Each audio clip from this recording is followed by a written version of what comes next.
नमस्कार दोस्तों, कैसे हैं आप लोग? अगर मैं आपको कहूँ कि आप घर बैठे सिर्फ एक स्किल सीखकर आप घर बैठे ही अर्निंग कर सकते हैं और वो भी फ्री टाइम में। ऐसे नहीं कि आपको पर्टिकुलर टाइम देना पड़ेगा। आपके जब टाइम होगा, सुबह हो, शाम हो, रात हो, कोई भी टाइम में आप काम करके अच्छा खासा अर्निंग कर सकते हैं। देखिए, मैं कुछ प्रूफ के साथ आपको बताऊंगा। यहाँ पे देख सकते हैं, एक मैडम से जो बेसिकली पुणे से, इंडिया से बिलोंग कर रहे हैं। तो इन्होंने upwork.com प्लेटफॉर्म में खुद के अकाउंट्स क्रिएट किया और इन्होंने एक काम किया किसके ऊपर, वो भी एक्सेल के ऊपर। आप खुद ही देख सकते हैं, इनका टोटल इस फील्ड का 20 ईयर्स का एक्सपीरियंस है। देखिए, आप कहेंगे सर मेरे पास तो एक्सपीरियंस नहीं है, क्या मुझे काम मिलेगा? बिल्कुल मिलेगा, उसका पूरा प्रोसीजर मैं बताऊंगा। आप देखेंगे तो इनका जो काम है वो हर घंटे में $8.5 के आसपास चार्जेस लेते हैं। अब ये $8.5 होता कितना है? चलो एक बार मैं वो भी दिखा देता हूँ। आज 88, एक मतलब $1 का कीमत इंडियन रुपीज में 88 भी पकड़ ले तो $8.5 का मतलब होता है करीबन करीबन ₹748। तो घंटे में वो चार्जेस लेते हैं अराउंड ₹750। तो सोचिए, हर दिन अगर वो 3 घंटा भी काम करे तो करीबन ₹2200 वो कमा सकते हैं। और यही काम अगर वो 20 दिन भी करे तो करीबन करीबन 50,000 तक कमा सकते हैं। तो आप भी इसी तरीके से कमा सकते हैं ऑनलाइन प्लेटफॉर्म के माध्यम से फ्रीलांसिंग करके। तो इस तरीके से काम करने के लिए आपको उस फील्ड का नॉलेज होना चाहिए जिस फील्ड में आप काम करना चाहते हैं। तो मेरा वीडियो हमेशा एक्सेल के ऊपर होते हैं, तो मैं एक्सेल के ऊपर आज एक ट्रिक्स बताऊंगा और कस्टमर किस तरीके से आपको काम देते हैं उसी के ऊपर आपको काम करके मैं दिखाऊंगा कि किस तरीके से उसको सॉल्व किया जाता है और कस्टमर को वो फाइल भेजा जाता है। इस वीडियो को लास्ट तक देखिएगा। जो लोग सोच रहे हैं कि मैं ऑनलाइन से कैसे कमाऊं, उसके लिए मैं जरूर कहूंगा आपको एक स्किल सीखना पड़ेगा। तो इस एक्सेल स्किल को आप सीख कर अच्छा खासा अर्निंग कर सकते हैं। तो चलो सीधा सीधा मैं पॉइंट्स के ऊपर चला जाता हूँ। देखिए, कुछ इस तरीके से सबसे पहले कस्टमर का डेटा मिलेगा और इस डेटा को आपको कन्वर्ट करके कुछ इस तरीके से आपको मतलब डेटा को फिल्टरिंग करके इस तरीके से रखना होगा, क्लियर करके आपको इस तरीके से बना के देना होगा। तो एक बार मैं इसको थोड़ा सा एडजस्ट कर लेता हूँ, मैं थोड़ा सा इस एक्सेल शीट को एडजस्ट कर लेता हूँ। हाँ, अभी ठीक है। अभी देखिए, एक स्टूडेंट का डेटा है, स्टूडेंट का डिटेल्स है, जो कुछ इस तरीके से कस्टमर मतलब आपको प्रोवाइड करेंगे। तो एक कस्टमर प्रोवाइड किया था, उसी डेटा मैं आपके साथ शेयर कर रहा हूँ। देखिए, कोई छोटा मोटा डेटा नहीं है, ओवरऑल देखो 500 से भी ज्यादा डेटा है। तो इस डेटा को आपको क्लीन करना पड़ेगा, कुछ इस तरीके से आपको क्लीन करना होगा। और ट्विस्ट यहाँ पे भी एक है कि कस्टमर ने सिर्फ डेटा क्लीनिंग करने के नहीं बोला, कस्टमर ये भी बताया कि यहाँ पे जितने सारे कोर्स है, जैसे मान के चलिए यहाँ पे अगर कोर्स का लिस्ट देखो तो लंबा सा एक लिस्ट मिलेगा। चलो मैं एक बार आपको कोर्स का लिस्ट को मैं थोड़ा सा आपको स्लाइसर्स के हिसाब से दिखा देता हूँ। मैं आपको करके दिखाऊंगा, आप सबसे पहले ये देख लीजिए। मैं कोर्स लिस्ट को ओके कर देता हूँ तो कुछ इस तरीके से लंबा सा आपको कोर्स का लिस्ट मिलेगा। तो मान के चलिए मुझे बीसीए चाहिए, तो बीसीए का क्लिक करूंगा तो बीसीए का सारा स्टूडेंट दिखेगा। मान के चलिए मुझे एमबीए चाहिए तो एमबीए का स्टूडेंट दिखेगा, एमसीए चाहिए तो एमसी का दिखेगा। तो कस्टमर का इस तरीके से फिल्टरिंग नहीं चाहिए। कस्टमर बता रहा है मुझे बीसीए का अलग सा सीट चाहिए। जैसे आप देखेंगे एक्सेल के नीचे बहुत अलग अलग सीट दिख रहा है। सीट मतलब इसको कहा जाता है, यहाँ पे देखिए सीट 1 सीट 2 दिख रहा है। तो इस तरीके से अलग अलग सीट दिख रहा है। तो कस्टमर का रिक्वायरमेंट है इस डेटा को क्लीन करने के बाद आपको कैटेगरी वाइज, कोर्स के कैटेगरी वाइज अलग अलग सीट में डेटा चाहिए। मान के चलिए मैं बीसीए का सीट बना के दूंगा, वहां पे सिर्फ बीसीए का ही स्टूडेंट आपको दिखेगा। इस तरीके से आपको बना के देना है, कस्टमर का यही रिक्वायरमेंट है। तो थोड़ा सा ट्रिकी होने वाला है, एकदम सिंपल भाषा में मैं आपको समझाऊंगा, बहुत कुछ सीखने को मिलेगा। तो वीडियो को लास्ट तक देखिएगा। और अभी तक अपने चैनल को सब्सक्राइब नहीं किया तो जरूर कर लीजिएगा, क्योंकि कंटिन्यूसली अपडेट आपको इसी तरीके से मिलता रहेंगे। और चलो अभी वीडियो को शुरू करते हैं। देखिए, यहाँ पे जो डेटा है वो एक सेल के अंदर है। आप ध्यान से देखेंगे कि डेटा पूरा के पूरे एक ही सेल के अंदर है, मतलब एक ही कॉलम्स के अंदर है। और सॉरी, एक ही कॉलम्स के और रो बाय रो यहाँ पे डेटा देखने को मिलेगा। तो इस तरीके से डेटा को आपको सबसे पहले क्लीन करना है। देखिए, क्लीन करने का मैं सिंपल तरीका आपको सिखाऊंगा। सबसे पहले पूरा डेटा को कंट्रोल ए से सिलेक्ट करना है। अभी कंट्रोल से जब भी सिलेक्ट करेंगे तो डेटा लास्ट तक सिलेक्ट हो जाएगा और आपको फिर से फास्ट पेज में जाने के लिए, मतलब फास्ट सेल में जाने के लिए कंट्रोल के साथ बैक प्रेस करना है। तो कंट्रोल के साथ अगर बैक प्रेस करेंगे तो ऑटोमेटिकली फर्स्ट पेज आप चले जाएंगे। तो इस तरीके से आप फर्स्ट पेज तक जा सकते हैं। तो मैं पूरा डेटा आपको यहाँ पे इस तरीके से सिलेक्ट किया। अभी मुझे जाना है डेटा टैब में। डेटा टैब में जाने के बाद देखिए बहुत सारा तरीका है, मैं आपको सिंपल तरीका सिखाऊंगा। मैं सिखाऊंगा आपको यहाँ पे। देखिए टेक्स्ट टू कॉलम।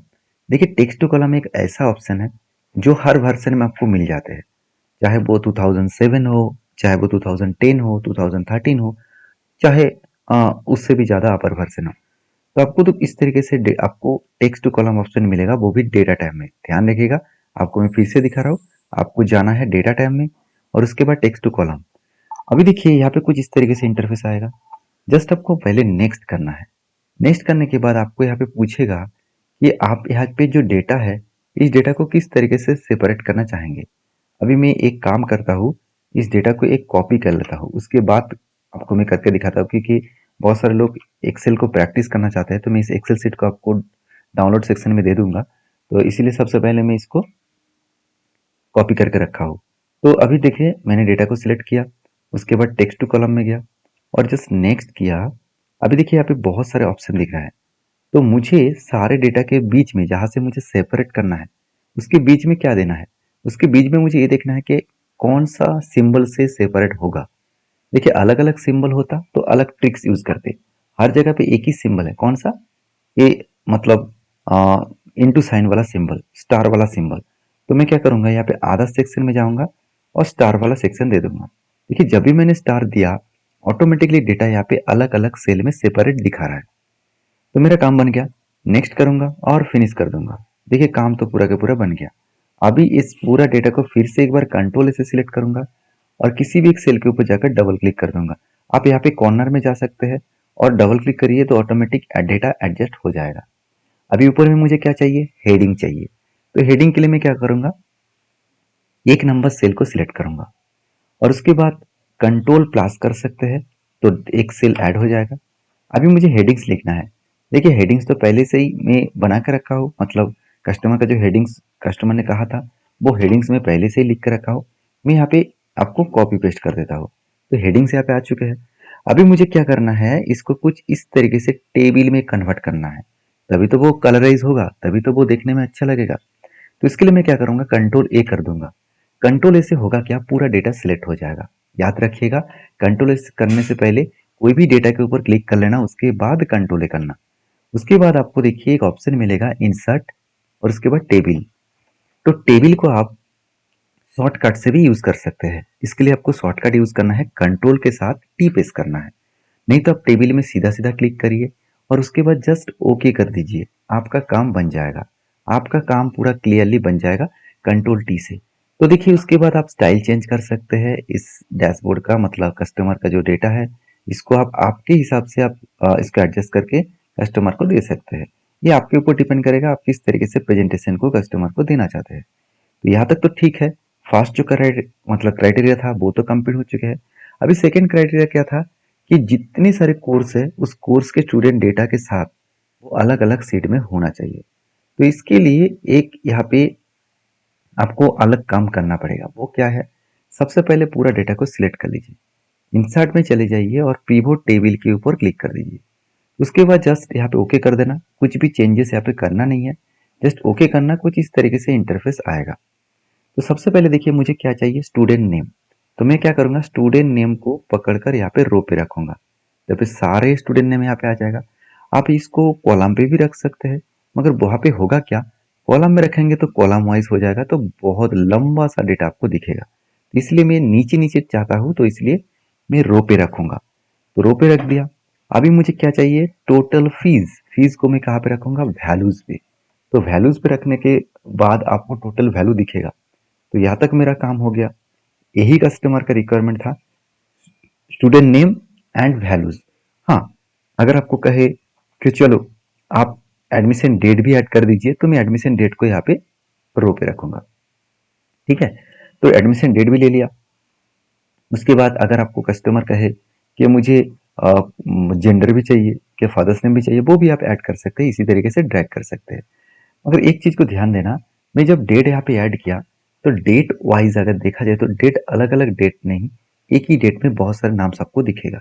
तो मैं यहाँ पे डेट को हटा देता हूँ, जस्ट मुझे नाम चाहिए था, मैं नाम ले लिया। कस्टमर का रिक्वायरमेंट था जस्ट नेम और कोर्स फीस। अभी मुझे इसको अलग अलग सेल में लेके जाना है, किसके वाइज, कोर्स के वाइज। तो कोर्स को मैं कहाँ पे रखूंगा, आप पे फिल्टर पे रखूंगा। देखिए फिल्टर यहाँ पे आ चुके हैं, आप जिसके ऊपर क्लिक करके ओके करेंगे वही डेटा आपको दिखेगा। मगर मुझे क्या करना है, इसको अलग अलग सेल में लेके जाना है। तो यहाँ पे जो ट्रिक्स मैं आपको दिखाऊंगा वो ट्रिक्स शायद आपने फर्स्ट टाइम देखे होंगे। तो प्लीज यहाँ पे एक लाइक कर दीजिएगा अगर वो ट्रिक्स आपको अच्छा लगे तो। देखिए यहाँ पे सिर्फ एक्सेल को मैं फ्रीलांसिंग के लिए आपको नहीं सिखा रहा हूँ। अगर आप खुद के बिजनेस से है, आप अगर आप खुद के इस तरीके से काम दूसरों के करना चाहते हैं, कंपनी में जाकर काम करना चाहते हैं, तो यही काम कंपनी आपको कराएंगे, यही डेटा एनालिसिस का काम आपको कराएंगे। तो आप सारी चीज़ों को ध्यान से सीखिएगा। मैं प्रैक्टिस फाइल भी नीचे दे दूंगा, जाकर डाउनलोड सेक्शन में प्रैक्टिस फाइल डाउनलोड करना। अब मुझे पिछले वीडियोस में कमेंट्स आया था कि सर आपका प्रैक्टिस एक फाइल ओपन नहीं हो रहा है, क्योंकि शायद कोई टेक्निकल इशू होगा, तो मैं उसको सॉल्व जरूर करके आपको कमेंट्स में लिंक दे दूंगा, जाकर प्रैक्टिस कर लेना। और वीडियो अच्छा लगे तो प्लीज़ लाइक करना। और हाँ, एक्सेल को अगर बारीकी से डिटेल्स में ए टू जेड सीखना चाहते हैं तो मुझे कमेंट्स में एक्सेल लिख के जरूर भेजिएगा। तो सबसे पहले मैं क्या करूँगा, यहाँ पे इस डेटा के ऊपर क्लिक करूँगा और करने के बाद मुझे जाना है एनालाइज टैब में। ध्यान से इस चीज़ों को देखना। नीचे देखिए, नीचे क्या है, सीट 1 है, सीट 5 है, सीट 2 और सीट 4। यहाँ पे मुझे क्या चाहिए, अलग अलग कोर्स अलग अलग सीट में, मतलब नीचे हर कोर्स का नेम आ जाएगा और उसका डेटा आ जाएगा। तो इसके लिए मुझे जाना है एनालाइज टैब में और यहाँ पे देखिए ऑप्शन मिलेगा, ऑप्शंस, उसके बाद मिलेगा शो रिपोर्ट फिल्टर पेजेस। तो इस ऑप्शन के शो रिपोर्ट फिल्टर पेजेस, इस ऑप्शन अगर आपको नहीं दिख रहा है तो आप एक बार एनालाइज टैब में जाकर रिफ्रेश में जाकर रिफ्रेश ऑल कर दीजिएगा, तो डेटा रिफ्रेश हो जाएगा। उसके बाद आपको इस ऑप्शन दिख जाएगा, इसके ऊपर क्लिक करना। तो जो डेटा मैंने फिल्टर में रखा वही यहाँ पे फिल्टर में दिखेगा, क्योंकि मुझे तो फिल्टर करना है किस में, कोर्स में, तो इसलिए मैंने कोर्स को फिल्टर पे रखा। उसके बाद जस्ट ओके किया। ओके होने के बाद आपको यहाँ पे नीचे झलक अलग दिखेगा, आप देख लेना।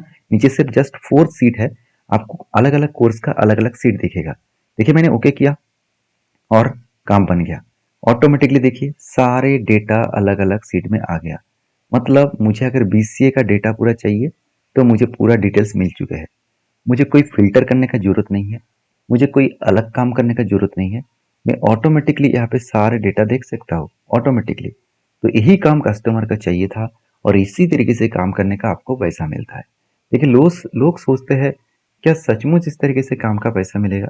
देखिए मैं इस फील्ड में बहुत दिनों से काम कर रहा हूँ, साथ ही साथ बहुत सारे स्टूडेंट वो भी इस सारी चीज़ों को सीख कर काम कर रहे हैं। हाँ, मैंने ऑनलाइन स्टार्टिंग नहीं किया, मैंने ऑफलाइन किया।